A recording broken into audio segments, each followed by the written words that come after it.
Olá, bem-vindo e bem-vinda ao Ponto 3. O trabalho análogo à escravidão é uma prática desumana e cruel que persiste em várias partes do mundo, apesar de ser proibida.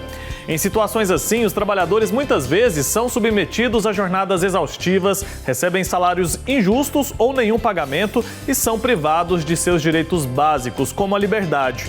Com isso, é crucial reconhecer que o trabalho análogo à escravidão não é apenas uma violação dos direitos humanos fundamentais, mas também uma questão moral e ética que exige uma resposta urgente e coordenada.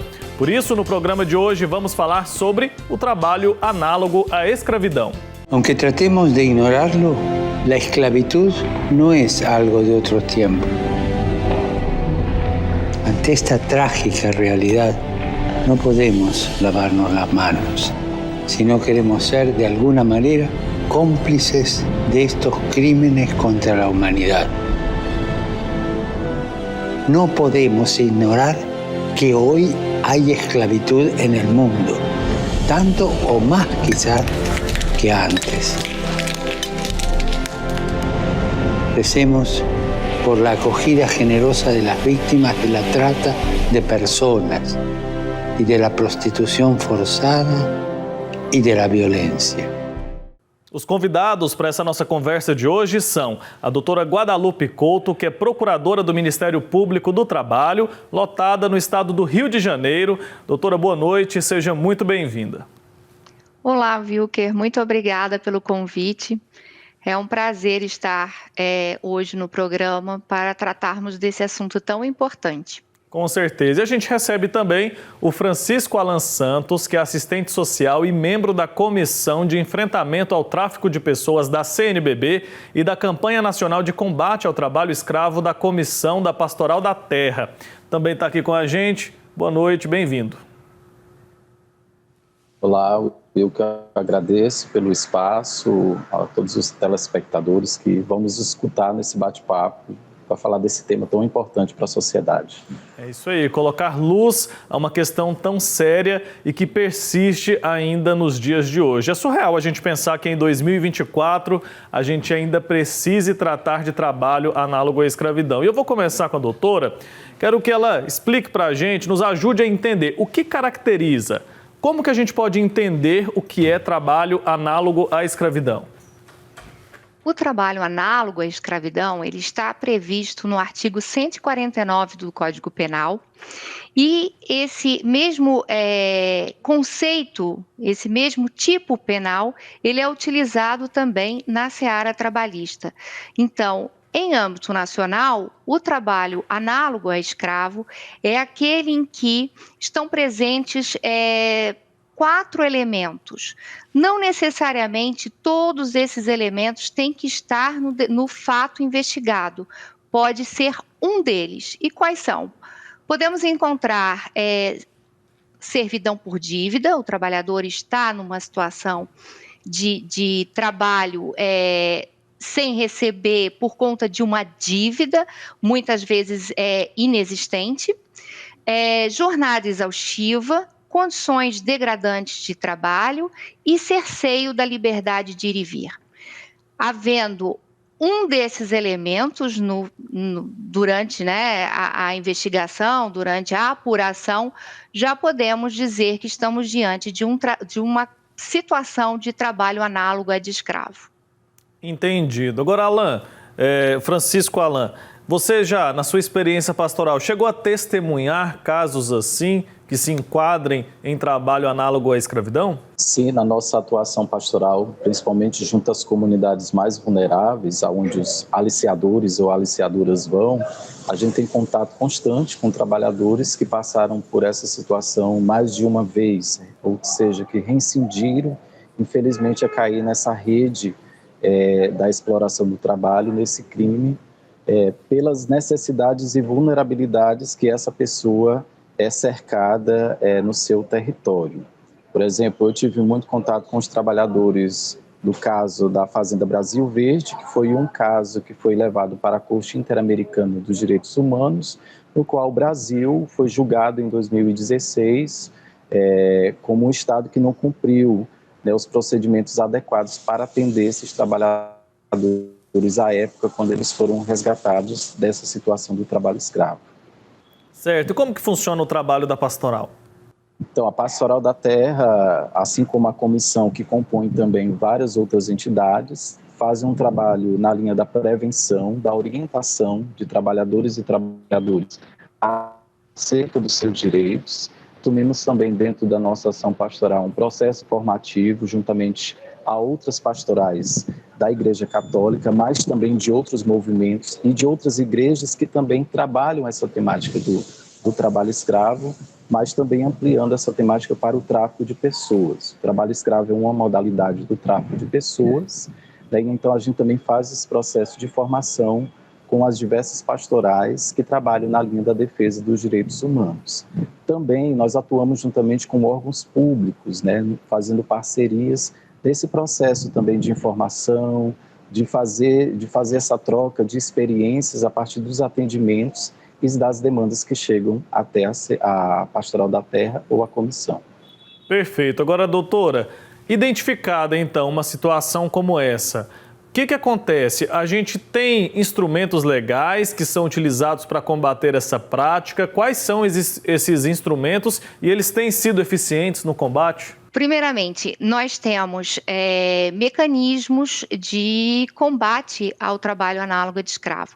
Então, nós temos um trabalho em conjunto com a fiscalização do trabalho, Ministério Público do Trabalho, Fiscalização do Trabalho, Polícia Federal. Nós atuamos no eixo repressivo. Então, havendo uma denúncia de trabalho análogo de escravo, as instituições se reúnem para verificar a situação. Uma vez constatada a situação, né, de submissão desse trabalhador à condição análoga de escravo, imediatamente esse trabalhador tem que ser retirado dessa situação. Então, o Ministério Público do Trabalho, com a fiscalização do trabalho, retiram esse trabalhador e aí depois nós temos conversas, né, audiências com o empregador, o escravocrata, para que ele possa pagar os direitos trabalhistas, ajustar a situação irregular, pagar os direitos trabalhistas, o dano moral individual e o dano moral coletivo. Na hipótese desse empregador não pagar extrajudicialmente, não resolver ajustar sua conduta à lei, sem termos que ajuizar uma ação, aí sim nós temos como instrumento a ação civil pública, que é ajuizada pelo Ministério Público do Trabalho justamente para exigir o pagamento dessas verbas trabalhistas não honradas durante o contrato de trabalho, o dano moral coletivo, individual e mais. A atuação do Ministério Público do Trabalho, ela não é só repressiva, mas também preventiva, porque o Ministério Público do Trabalho vai fazer pedidos para que esse empregador se abstenha no futuro de praticar aquelas mesmas irregularidades. Então, nós temos uma atuação preventiva e repressiva. Há também uma atuação pós-resgate, mas aí eu prefiro falar em outra ocasião, mas por enquanto eu gostaria também de parabenizar o colega que está aqui sendo entrevistado, porque a Pastoral tem feito um trabalho de conscientização da sociedade acerca da existência do trabalho escravo ímpar.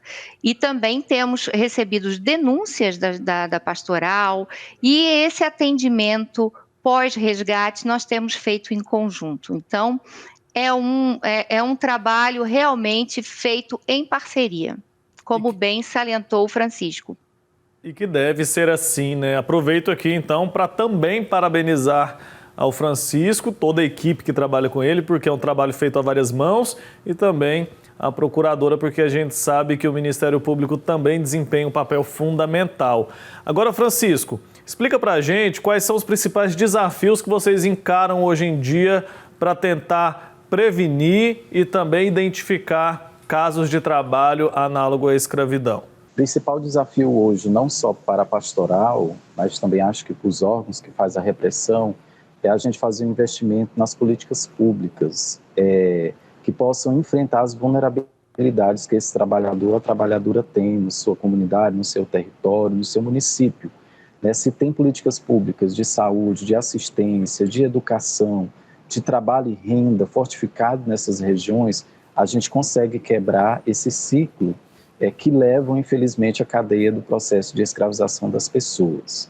Acho que um outro grande desafio é que, às vezes, nós temos medo de trabalhar esses temas latentes. Eu falo mesmo nesse universo, né? Para nós, enquanto pastoral, é um grande desafio trabalhar a temática do trabalho escravo, sobretudo em regiões onde há a existência de outros crimes. Por exemplo, hoje eu moro na região da Amazônia, estou aqui em Belém, mas atuo nos diversos municípios, como São Félix do Xingu, Marabá, que são regiões que geralmente a gente recebe muitas denúncias e que, infelizmente, essas políticas públicas não funcionam.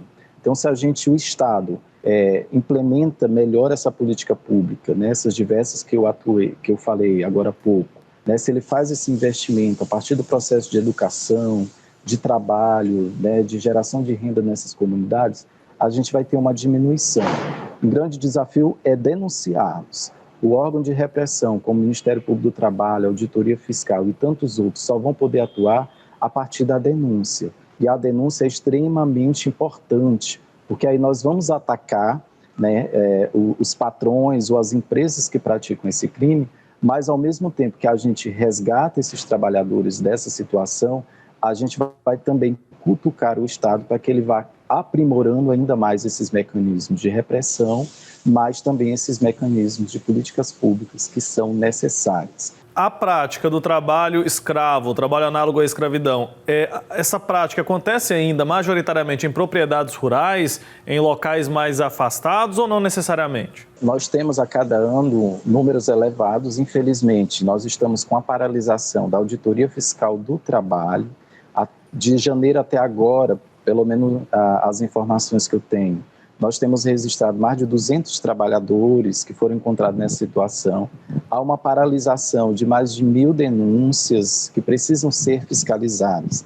Se a gente comparar esses dados de 2004 com 2023, em janeiro de 2023, nós atingimos um pico grandioso de resgate de trabalhadores, claro, nas plantações de uva, no café, mas para dizer que o trabalho escravo hoje não está só na zona rural, ele está na zona urbana também. E há um crescimento ascendente da exploração do trabalho, no trabalho escravo doméstico.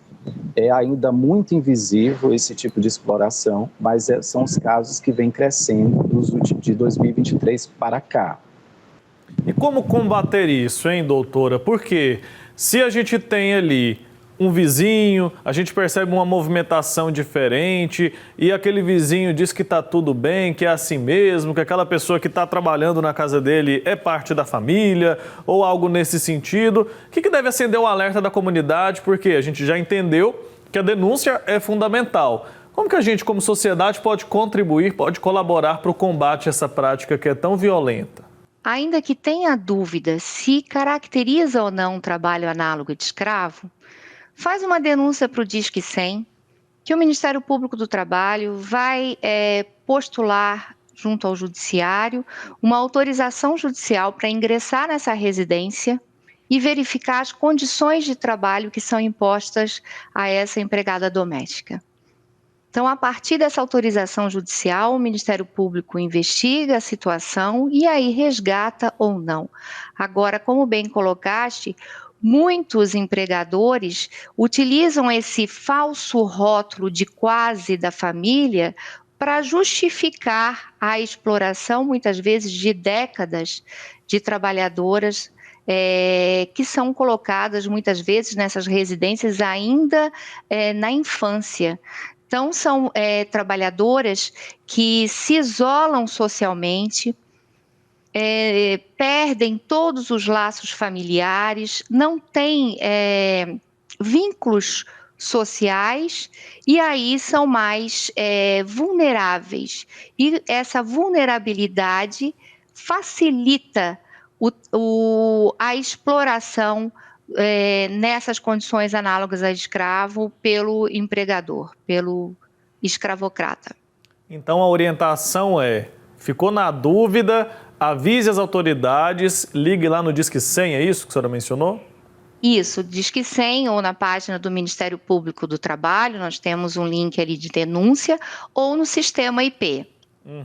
Então não pague para ver, viu, gente? Vá lá, faça a denúncia e deixe as autoridades tomarem conta da situação.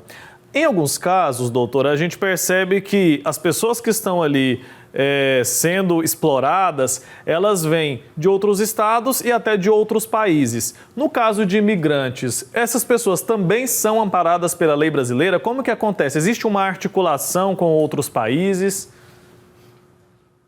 Não há discriminação nenhuma quanto ao trabalho de imigrantes.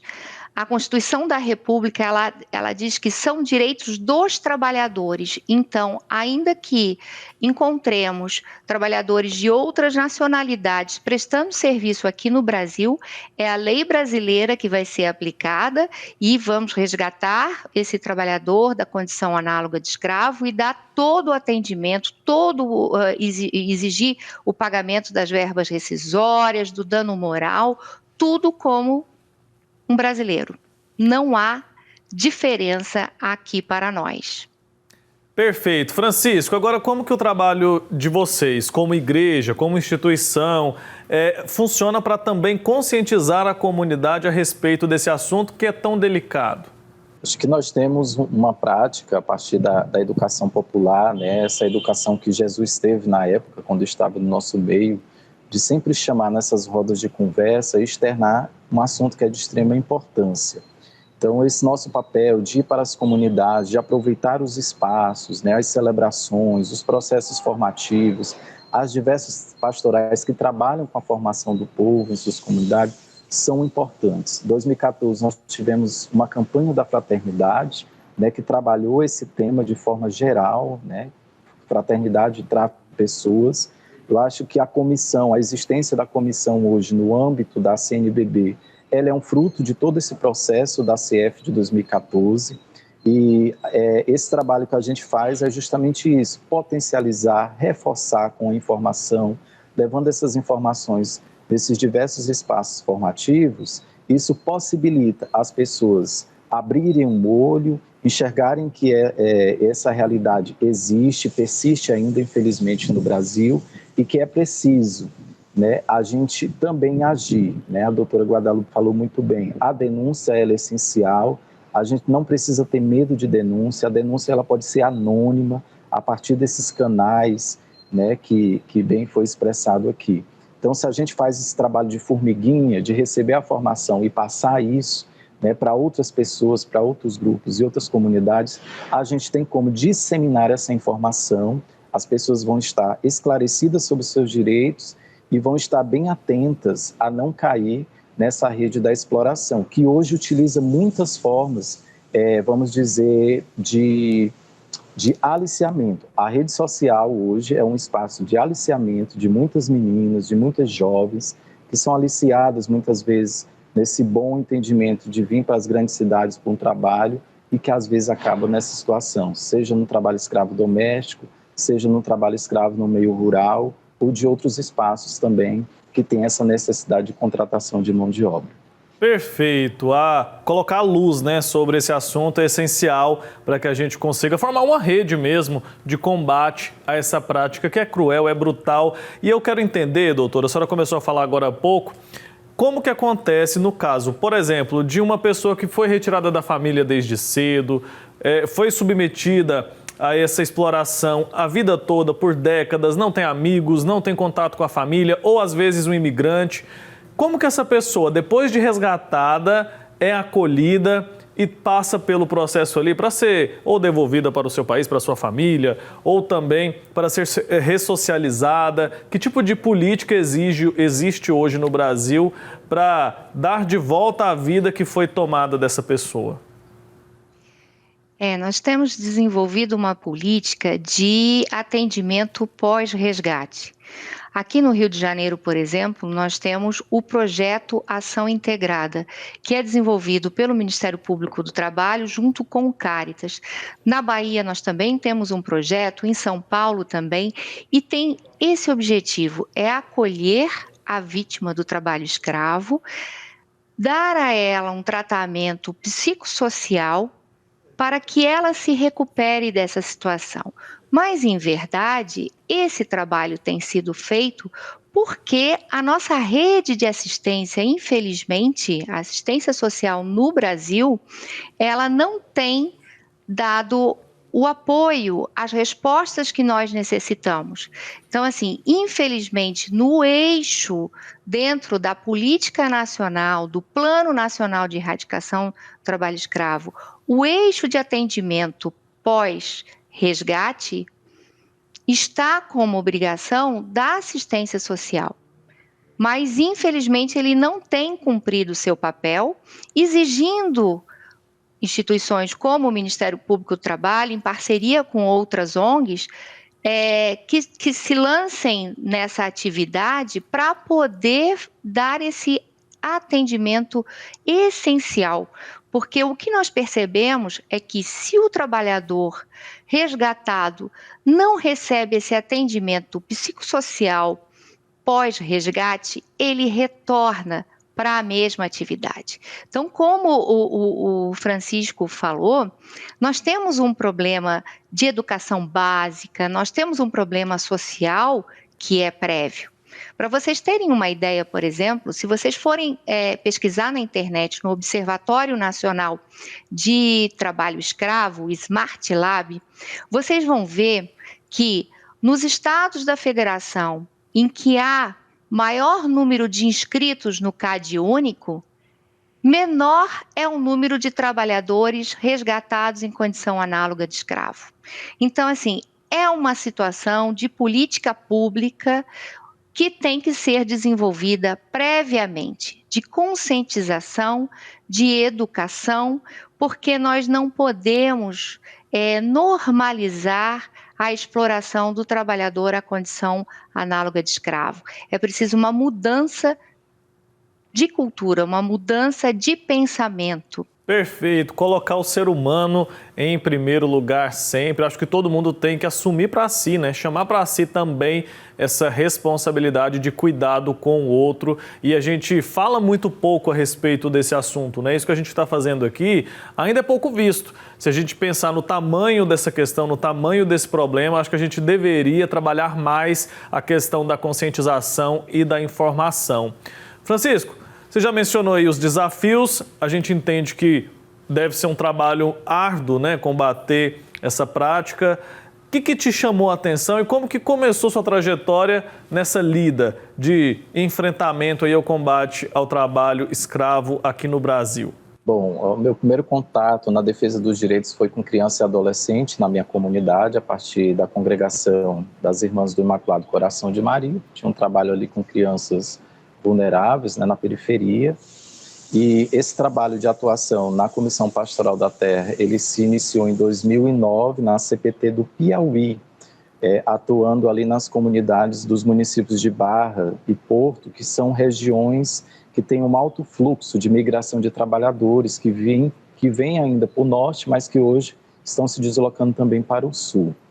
Então, esse contato com esses trabalhadores e a partir dos relatos dessas situações que eles vivenciaram e ainda hoje vivenciam, né, não os mesmos, mas outros trabalhadores, isso fez com que eu abraçasse, de fato, esse trabalho, essa missão, né, de assumir essa causa da nossa igreja, mas a causa do reino de Jesus, né? Jesus foi um eterno libertador, que libertava o seu povo e que nos deixou a mensagem a partir do Evangelho da gente dar continuidade a esse propósito, né? Libertar as pessoas da escravidão, para a liberdade que Cristo nos libertou, né? Então a gente levar essa mensagem do Evangelho às populações também levar essa mensagem de que tem órgãos, que tem entidades dentro da sociedade que tem essa missão de abraçar essas causas, né? Mas a gente abraçando essas causas, a gente também está assumindo essa causa da construção de um reino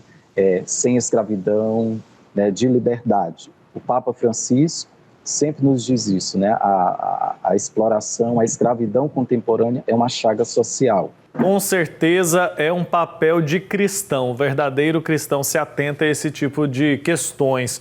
E, doutora, também imagino que a gente está tratando aqui, né, das pessoas em sua face mais vulnerável, né? Como que é para a senhora atuar nesse sentido, atuar com essa questão do trabalho? É uma realização, porque a gente, quando liberta, quando resgata o trabalhador, a trabalhadora dessa condição, é muito gratificante, porque, a princípio, a gente sente uma revolta por conta da exploração, por conta da ganância, né, que há por parte dos empregadores, dos escravocratas, mas ao mesmo tempo uma esperança de uma vida nova que vai iniciar a partir desse resgate. Então, é um trabalho árduo, mas que eu tenho esperança de que um dia a gente consiga erradicar. Eu não digo nem combater, eu não quero só combater, eu quero erradicar e extirpar esse mal da nossa sociedade. É isso, gente. Agradeço muito aos dois pelo papo aqui, pela conversa. Doutora, obrigado, viu? Parabéns pelo trabalho. Muito obrigada. Eu Tchau, que agradeço tchau. a oportunidade. Tchau, tchau. Francisco, um abraço para você também. Parabéns pelo trabalho. Continue aí nessa luta, tá bom? Até mais. Obrigado pelo espaço, estamos aí, à disposição. Tchau, tchau. É isso, esse foi o ponto 3 de hoje. Agradeço a você que me fez companhia. Continue, viu, aqui na programação da TV Pai Eterno. Até o nosso próximo encontro. Tchau, tchau.